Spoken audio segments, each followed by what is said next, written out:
Hello friends, तुमचं स्वागत आहे आपलं मेजरमेंट ऑफ मॅटर या चॅप्टर सिरीजच्या पार्ट 6 मध्ये. ओके, चला, जसं की आपलं टॅगलाईन आहे 9वीत टॉप तर 10वीत बॉस. चला आता आपण आपलं चॅप्टरकडे वळूयात. जसं की इथे आपण टर्म बघणार आहोत व्हॅलन्सी. ओके, हा टर्म जो आहे हा तुम्हाला सगळीकडे यूज होणार आहे. केमिकल कंपोजिशन मध्ये ह्या गोष्टीची खूप व्हॅल्यू आहे. तर ते काय आहे नक्की, व्हॅलन्सी म्हणजे काय असतं, आपण आता ते नीट समजून घेऊया. पहिलं तर आपण डेफिनेशनकडे येऊया. डेफिनेशन काय बोलते? The number of electrons that an atom of an element gives away or takes up while forming the ionic bond is called the valency of that element. आता ह्याच्यामध्ये काय बोलतोय हा नक्की? The number of electrons that an atom of an element. म्हणजे आपण बघितलं होतं इलेमेंट असतं, इलेमेंटच्या आतमध्ये काय असतात? ऑटम्स असतात. खूप सारे ऑटम्स असतात. तर त्या ऑटमच्या आतमध्ये काय असतं प्रेझेंट? त्याच्या न्यूक्लियसमध्ये असतं प्रोटॉन अँड न्यूट्रॉन आणि त्याच्या सराउंडिंगला काय असतात? इलेक्ट्रॉन. तर जेव्हा पण कुठल्याही इलेमेंट मधले ऑटमच्या मधला इलेक्ट्रॉन हा जेव्हा एक्सचेंज होतो, म्हणजे तो एकतर घेतला जातो नाहीतर दिला जातो, आणि त्याच्यामुळे काय होतं? एक बॉन्ड क्रिएट होतो. तर तो बॉन्ड कुठला आहे? Ionic bond. तर त्यालाच आपण काय बोलतात? It's called the valency of the element. आता आपण जेव्हा एक एक्झाम्पल बघूया, त्याच्याने तुम्हाला जास्त क्लिअर होईल की नक्की काय आहे ते. तर आता इथे आपण एक्झाम्पलसाठी Na म्हणजे काय असतं? आपलं सोडियम घेतलेला आहे. आणि त्याच्यानंतर इथे काय आहे? Cl म्हणजे काय असतं रे? क्लोरीन. आणि त्याचा सिम्बॉल दिलेला आहे आपण. आता सोडियम आपण कुठल्या वर्ड पासून घेतलेलं? नेट्रियम, म्हणून इथे Na आहे. तर आता याचा मी काय लिहिलं इथे? ऑटोमिक नंबर लिहिलेला आहे. याचा आहे 11 आणि याचा 17. तर आता आपण ना याच्या कोणत्या शेलमध्ये किती इलेक्ट्रॉन बसतात ते बघूया. दॅट इज इलेक्ट्रॉनिक कॉन्फिगरेशन बोलतो आपण त्याला. तर आता इथे 11 आहे. तर आपला पहिला शेल कुठला असतो? के असतो. ठीक आहे, के मध्ये किती बसतात? 2 असतात. त्याच्यानंतर एल मध्ये किती असतात? 8 असतात. मग आता इथे किती झाले? 8 आणि 2 10 झाले. आता राहिला किती? 1 राहिलाय. पण हा कुठला? एम शेल मध्ये. तर आता एम शेल मध्ये आयदर 8 बसू शकतात नाही तर 18 बसू शकतात. तर पहिल्या आहे किती? एकच आहे. त्याच्यानंतर आपण क्लोरीनचं बघूया. एक क्लोरीन मध्ये अगोदर किती? के मध्ये 2, एल मध्ये 8, 10 झाले आणि राहिले किती? 7. आता याच्या के मध्ये 2 8, पैच्या एम मध्ये किती आहे? त्याच्या एम मध्ये 7 आहेत आणि याच्या एम मध्ये किती आहे? 1 आहे. आता याच्यामध्ये काय होणार आहे की सोडियमचा एक एक्स्ट्रा आहे. आता आपण असं बोलू शकतो की समजा सोडियम ही एक रेल्वेची एक गाडी आहे, रेल्वेचं एक इंजिन आहे. ठीक आहे, तर त्याच्या इंजिनमध्ये किती? 3 डबे होते. ठीक आहे, पण आता पहिल्या डब्यामध्ये त्याची कॅपॅसिटी किती होती? 2 लोकांची होती. मी ते काढतो.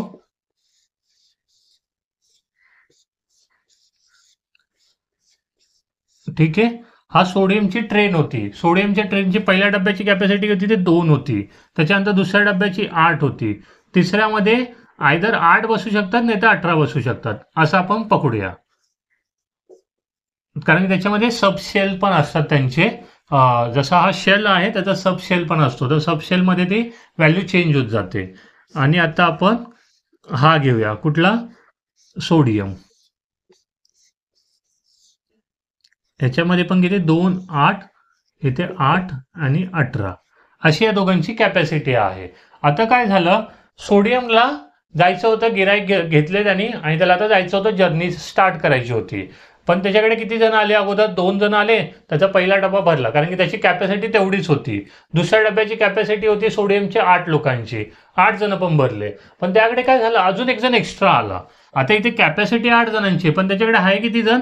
एकच जण आहे. आता मला सांगा, एवढा मोठा डब्बा एका जणासाठी देणं, रिझर्व करणं, तर त्याला ते परवडत नव्हतं, त्याला महाग पडत होतं. मग तो वेट करत होता. आता तो बोला की काय करू, एक कस्टमर जर नवीन आलाय तर त्याला नेऊ कसा? मग आता तिथे आला कोण? क्लोरीन आला. क्लोरीनकडे पण 2 होते, 8 होते आणि त्याच्या शेवटच्या डब्यामध्ये आले 7 जण. आता त्याला पण कसं झालं की मला एक जणाची गरज पडते, म्हणजे त्याच्याकडे एक कस्टमर कमी पडत होता. मग त्यांनी काय केलं? सोडियम आहे क्लोरीनने एकमेकांसोबत डील केली. तर क्लोरीन काय बोलला, सोडियम काय बोलला, माझा एक कस्टमर तू घेऊन जा. आणि मग ह्याच्यामुळे दोघांना फायदा झाला. ह्याला एक एक्स्ट्रा डब्बा वाढवावा नाही लागला आणि ह्याचा पूर्ण डब्बा फुलफिल झाला. म्हणजेच आता आपण इथे इलेक्ट्रॉन्सवर येऊया. त्याच्याकडे एक इलेक्ट्रॉन एक्स्ट्रा होता आणि याच्याकडे एक कमी होता. त्यामुळे एकमेकांची दोघांनी गरज बघितली आणि दोघांचा फायदा होता त्यात, म्हणून त्यांनी तो इलेक्ट्रॉन एक्सचेंज केला. तर आता एक्सचेंज केला म्हणजे काय केलं आता आपण बघूया. तर ह्यानी एक इलेक्ट्रॉन मायनस केला स्वतःकडचा. इथे ईच्या वरती मी मायनस साईन देतोय कारण की इलेक्ट्रॉनचा जो हे असतो चार्ज असतो तो निगेटिव्ह असतो. आणि ह्याने काय घेतला, एक इलेक्ट्रॉन प्लस घेतला, म्हणजे सोडियमने एक इलेक्ट्रॉन क्लोरीनला दिला. मग त्याच्यामुळे काय झालं, जो देणारा असतो तो कोण असतो, धनवान असतो. म्हणजे तो कसा असतो, थोडा पॉवरमध्ये असतो. म्हणून आपण इथे काय करणार, सोडियमच्या वरती आपण प्लस चार्ज देणार, कारण की त्याने दिलाय ना, त्यामुळे तो श्रीमंत होता म्हणून ते देऊ शकला. आणि इथे कोण होता, क्लोरीन. तर घेणारा कोण असतो, थोडासा गरीब असतो, आपण असं समजूया. ठीक आहे. तर क्लोरीन काय झाला, निगेटिव्ह झाला. हे सगळं आपलं जोक्सचं पार्ट आहे, तुम्हाला लक्षात राहावं म्हणून मी एक नवीन नवीन टेक्निक लावून सांगतोय तुम्हाला. तर त्यामुळे आपण ह्याला काय दिला, पॉझिटिव्ह चार्ज दिला, ह्याला निगेटिव्ह. मग आता ह्यांचं इलेक्ट्रॉनिक कॉन्फिगरेशन कसं होणार, याचं 2 आणि 8 आणि याच्यामध्ये काय होणार 2 8 8. तर या दोघं ऑक्टेट झालेले आहेत. आता म्हणजे तुम्हाला इथे एक डाऊट पण येऊ शकतो की सर आपण जेव्हा स्टार्टिंगला बघितलं होतं KLMN शेल बघितला होता, तर त्या हिशोबाने इथे 2 8 18 आणि 32 झालं पाहिजे. मग तुम्ही ते 8 का लिहिलंय, तर ते काय ना, ते थोडंसं इन डेप्थ मध्ये आहे. जसं की आपले जे शेल होते KLMN हे शेल आहेत, यांना काय बोलतो आपण, शेल. आणि ह्यांच्यामध्ये ना सबशेल असतात. सबशेलमध्ये बोलू शकतो एस असतो, याच्यामध्ये 2 सबशेल असतात, SP, याच्यामध्ये SPD असतं आणि याच्यामध्ये SPDF असतो. त्याच्यावरून काय समजलं, जो देणारा असतो त्याला पॉझिटिव्ह चार्ज भेटतो आणि जो घेणारा असतो त्याला निगेटिव्ह चार्ज असतो. तर असे हे इलेक्ट्रॉन्सची अदलाबदली यांची चालूच असते प्रत्येक, तुम्ही जर बघाल एलिमेंटमध्ये. आणि त्याच्यामुळे जेव्हा ते लोक इलेक्ट्रॉन्स एकमेकांना देतात तर त्यांच्यामध्ये काय होतं, एक मैत्री होते. त्या मैत्रीला आपण काय बोलतो इथे, आयोनिक बॉन्ड बोलतो. कारण की सोडियमला पण एक इलेक्ट्रॉन जास्त होत होता आणि क्लोरीनला एकाची गरज होती. मग त्यांनी तो काय केला, एकमेकांसोबत शेअर केला आणि त्यामुळे त्यांच्यात मैत्री झाली आणि आयोनिक बॉन्ड फॉर्म झाला. ठीक आहे. चला आता आपण पुढे जाऊया. इथे आपली एक गोष्ट राहिली, जसं की हे पॉझिटिव्ह चार्ज असतो ना, जो पॉझिटिव्ह चार्ज ज्याला भेटतो त्याला आपण काय बोलतो, कॅटायन्स बोलतो ह्याच्यामध्ये केमिस्ट्रीमध्ये. आणि जो निगेटिव्ह चार्ज असतो ना, निगेटिव्ह चार्ज ज्याच्यावर निगेटिव्ह चार्ज आले त्याला आपण बोलतो अनायन. म्हणजे त्याच्यामध्ये आता कॅटायन कोण होणार, तर सोडियम, आणि अनायन कोण होणार, क्लोरीन. असेच तुम्हाला काही क्वेश्चन दिलेले आहेत तुमच्या बुकमध्ये, त्याच्यामध्ये कॅटायन आणि अनायन तुम्हाला ओळखायचे आहेत. चला आता आपण पुढे बघूया, व्हेरिएबल व्हॅलेन्सी. आता आपली पुढची टर्म आहे, त्यात तो काय बोलतोय, under different condition the atoms of same element give away or take up different number of electrons. हे आपण बघितलं होतं, व्हॅलेन्सीची डेफिनेशन झाली. In such cases those element exhibit more than 1 valency. आता आपण बघितलं होतं की सोडियमने मागे काय केलेलं, एक इलेक्ट्रॉन दिला होता क्लोरीनला आणि क्लोरीनने तो घेतला होता. त्याच्यामध्ये काय होतं की एकच इलेक्ट्रॉनची त्यांनी अदलाबदल केली होती. पण काही इलेमेंट असे आहेत ना, ते वेगवेगळ्या कंडिशनमध्ये वेगवेगळे इलेक्ट्रॉन्स देतात. म्हणजे त्यांचं फिक्स नाही आहे की ते एकदा एकच इलेक्ट्रॉन देतील किंवा 2 देतील. तर अशा एलिमेंट्सला आपण काय बोलतो, व्हेरिएबल व्हॅलेन्सी. आता आपण एक एक्झाम्पल घेऊया म्हणजे तुम्हाला नीट समजेल. आपण एक्झाम्पल घेऊया इथे Fe म्हणजे काय असतं, आपलं जे फेरम पासून बनलेलं असतं त्यालाच आपण काय बोलतो, आयरन. ठीक आहे. आता Fe हा असा आहे ना, आयरन, तो 2 व्हेरिएबल व्हॅलेन्सी दाखवतो. जसं की Fe2+ आणि Fe3+, ह्याच्या 2 व्हॅलेन्सी आहेत. आता आपण याचा पूर्णपणे एक डिटेलमध्ये बघूया. जेव्हा आयरन क्लोरीन सोबत रिॲक्ट होतो, क्लोरीन सोबत नाही, हायड्रोजन क्लोराईड HCl सोबत रिॲक्ट होतो, आता यांची केमिकल रिॲक्शन आहे, तेव्हा तो 2HCl सोबत, तेव्हा तो FeCl2 हा एक बॉन्ड क्रिएट करतो. ह्याच्यामधून काय होतं, हायड्रोजन गॅस रिलीज होतो. हा FeCl2 क्रिएट झाला इथे. आणि तेच जर आपण याचं परत क्लोरिनेशन केलं, कशाचं, FeCl2. क्लोरिनेशन म्हणजे आपण बघा याच्यामध्ये क्लोरीन परत ऍड करणार आपण Cl सोबत. पाण्याचं आपण करतो ना क्लोरिनेशन, FeCl2 याच्यामध्ये वापरला जातो. म्हणजे जे आपलं खराब पाणी असतं ना त्याला साफ करण्यासाठी वापरलं जातं. वॉटर ट्रीटमेंट प्लांटमध्ये वापरलं जातं. आता FeCl2 आहे, मग याचा प्रोडक्ट येणार FeCl3. आता या केसमध्ये त्यांनी काय केलं, 2 इलेक्ट्रॉन सोबत हे केलं, बॉन्ड क्रिएट केला. आणि इथे 3 इलेक्ट्रॉन सोबत, त्यामुळे ह्याला बोलतो व्हेरिएबल व्हॅलेन्सी बोलतो. आणि या दोघांची नावं पण वेगवेगळी आहेत. हे जे फॉर्म झालेत ना FeCl2 आणि FeCl3, या दोघांची नावं वेगवेगळी आहेत.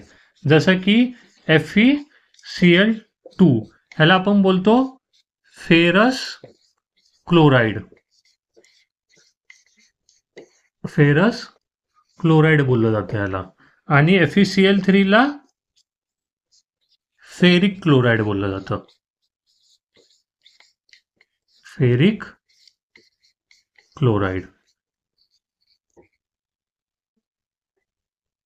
आता हे जी नावं दिली आपण फेरिक आणि फेरल, हे पण कशावरून डिसाईड होतं की तुम्ही किती व्हॅलेन्सी कोणाची जास्त आणि कोणाची कमी आहे. आता इथे 2 इलेक्ट्रॉन होते ना, मग याच्या एंडला, थांबा आपण हे दुसऱ्या पेजवर बघूया. जेव्हा Fe2+ आहे आणि Fe3+ आहे, तर आता याची व्हॅलेन्सी याच्यापेक्षा काय कमी आहे, म्हणून याच्या एंडला आहे ना, एंडला फेरस या वर्डच्या एंडला काय वापरतो आपण, OUS वापरतो. आणि इथे 3 व्हॅलेन्सी याची जास्त असल्यामुळे याच्या एंडला आपण 1 वापरतो, IC. म्हणजे आपण इथे बघाल तर फेरिक आणि इथे फेरस वापरला आहे. अच्छा, ठीक आहे. आता मी अजून एक एक्झाम्पल दाखवतो. कॉपर. कॉपरचा सिम्बॉल काय आहे, CO आहे. हा पण लॅटिन वर्ड पासून घेतलाय, कोपरस पासून घेतलेला आहे. त्याच्यामध्ये याची पण 2 व्हॅलेन्सी आहेत, 2 डिफरंट व्हॅलेन्सी आहे, जे की 1 आणि 2 आहे. मग आपण जेव्हा Cu+1 घेतो तेव्हा आपण याला बोलतो कोपरस. आणि जेव्हा Cu+2 येतं तुमचं तेव्हा याला बोलतात कोपरिक. हे आपलं होतं व्हेरिएबल व्हॅलेन्सी होतं. आता आपण पुढे जाऊया. चला, आता आपण इथे बघणार आहोत रॅडिकल्स म्हणजे काय आहे. तर रॅडिकल्सची डेफिनेशन काय दिलेली आहे, compound with ionic bond have a कॅटायन्स and अनायन्स, they take part independently in a chemical reaction, so it called radicals. आता इथे कंपाऊंड, कंपाऊंड म्हणजे काय होतं आपलं, की 2 आणि 2 पेक्षा जास्त इलेमेंट एकत्र येऊन काय होतं, कंपाऊंड फॉर्म होतं. तर कंपाऊंड मध्ये काय असतं, त्यांचा आयोनिक बॉन्ड क्रिएट होतो. आयोनिक बॉन्ड कधी क्रिएट होतो, जेव्हा इलेक्ट्रॉनची ते लोक देवाणघेवाण करतात, एकमेकांसोबत शेअर करतात. आणि त्यामुळे काय होतं, त्यांना चार्ज कुठला भेटतो, प्लस असेल तो कॅटायन्स आणि निगेटिव्ह असेल तर अनायन्स होतो. तर हे आयोनिक बॉन्ड फॉर्म करताना होतं. They take part independently in a chemical reaction. आणि तेव्हा जे हे रिॲक्शन करत असतात तेव्हा ते इंडिव्हिज्युअली कॉम्पीट करतात, त्यामध्ये एकत्र नाही जात. मग त्यामुळे आपण त्याला काय बोलतो, रॅडिकल्स बोलतो. फॉर एक्झाम्पल आता मी इथे घेतो CaOH2. इथे झालं पोटॅशियम कार्बोनेट आणि कॅल्शियम हायड्रॉक्साईड. त्यांची जेव्हा रिॲक्शन होते ना, पोटॅशियम हा हायड्रॉक्साईड सोबत बॉन्ड फॉर्म करतो. मग इथे काय होतं, एक मिनिट, कॅल्शियम कार्बोनेट आणि प्लस पोटॅशियम हायड्रॉक्साईड 2 म्हणजे याच्यामध्ये काय दिसलं, की पहिला पोटॅशियम म्हणजे हा जर आपण एक काय होता एलिमेंट होता, हा अगोदर कार्बोनेट सोबत होता, पण तो काय झाला नंतर इंडिपेंडंट झाला आणि त्यांनी कोणासोबत बॉन्ड फॉर्म केला, हायड्रॉक्साईड सोबत. मग याच्यावरून आपल्याला समजतं की रॅडिकल्स हे काय असतं, करून ते आपल्याला नीट समजेल. आणि आता आपण याचे टाईप्स बघूयात की कुठले कुठले टाईप्स येतात रॅडिकल्समध्ये. आता रॅडिकल्सचे दोन टाईप आहे ना, नीट समजून घ्या तुम्हाला, कारण की त्याच्यावर क्वेश्चन विचारलेले आहेत बुकमध्ये. तर रॅडिकल्समध्ये इथे आपण दोन टाईप बघणार आहोत. एक आहे बेसिक रॅडिकल आणि एक आहे ॲसिडिक रॅडिकल. तर आपण कशाला बेसिक बोलणार, कशाला ॲसिडिक बोलणार आपण ते बघूया. काय बोलतो इथे, found by removal of electrons from the atoms of a metal. आता आपण जसं की स्टार्टिंगला बघितलं होतं, एलिमेंटचं आपण तीन टाईपमध्ये डिवायडेशन करतो, एक तर मेटल, नॉन मेटल आणि मेटलॉइड. तर आता इथे काय बोलतो, जे मेटल आहेत त्यांच्यामधून जेव्हा आपण इलेक्ट्रॉन काढतो तर त्याला आपण काय बोलतो, बेसिक रॅडिकल बोलतो. फॉर एक्झाम्पल इथे घेतलंय सोडियम अँड कॉपर, हे दोन्ही काय आहेत, मेटल आहेत. त्याच्यामधून आपण जेव्हा इलेक्ट्रॉन काढला म्हणजे त्यांनी काय दिला, इलेक्ट्रॉन दिला दुसऱ्याला, म्हणजेच कोण आहे तो बलवान आहे, म्हणजे आपण बोलू शकतो तो धनवान आहे. मग त्यांनी काय केलं, दिलं, त्यामुळे त्याला आपण कुठला चार्ज दिला, पॉझिटिव्ह दिला होता. मग त्यालाच आपण काय बोलतो, बेसिक रॅडिकल. आता आपण ऍसिडिक मध्ये येऊया. ऍसिडिक काय बोलतो, formed by adding electron to the atoms of non metal. आता जे नॉन मेटल आहेत ना त्यांच्यामध्ये आपण काय केला, तो घेतलेला इलेक्ट्रॉन त्यांच्यात टाकला. तर जेव्हा आपण ते नॉन मेटलमध्ये टाकतो तेव्हा त्याला काय बोलतो आपण, ऍसिडिक बोलतो. आता नॉन मेटल कुठला आहे, क्लोराईड आहे. जसं की आपण काय बघितलेलं एक्झाम्पल, सोडियम क्लोराईड. तर इथे काय होतं, सोडियमने दिला होता आणि क्लोरीनने घेतला होता. त्याच्यात सोडियम काय होता, आपला मेटल होता, आणि क्लोरीन काय होता, नॉन मेटल होता. मग आपण सोडियमला काय बोलणार, ऍसिडिक बेसिक बोलणार, आणि क्लोरीनला काय बोलणार, ऍसिडिक बोलणार. हे याचं ऍसिडिक आणि बेसिक रॅडिकल मधला डिफरन्स आहे. आता अजून एक त्याचा एक क्रायटेरिया आहे त्याचा ओळखण्याचा. एक क्रायटेरिया हा झाला. आता सेकंड क्रायटेरिया काय आहे, कॅटॅनिक रॅडिकल्स. कॅटॅनिक म्हणजे काय, पॉझिटिव्ह चार्ज असतो, आपण त्याला कॅटन बोलतो.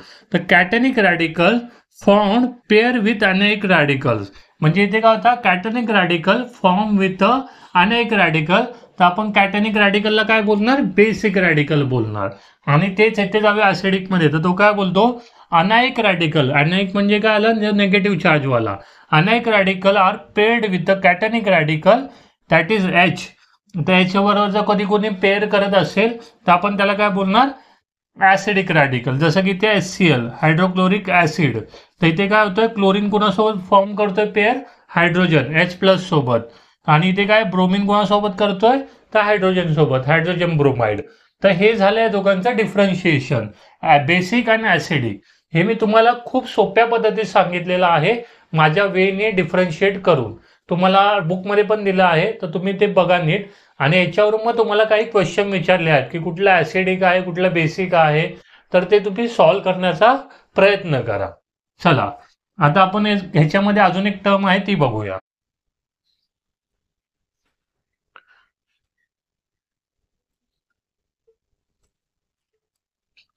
आता आपण इथे रॅडिकलचा अजून एक टाईप बघणार आहोत, कशाच्या बेसिसवर त्याचं डिवायडेशन केलं आहे.